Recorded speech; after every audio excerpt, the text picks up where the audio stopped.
Day 100 of the 365 3D printing every day challenge. I designed a coin in Shapr3D, but with the free version left me with some flaws. Once I sliced it, it turned out pretty alright, but not too great.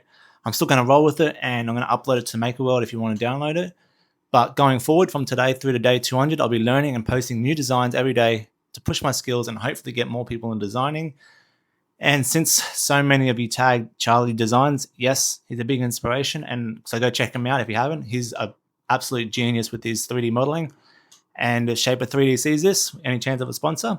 Anyways, here's to the next 100 days and better content, more designs, and more progress. Stick around for day 101. Bye.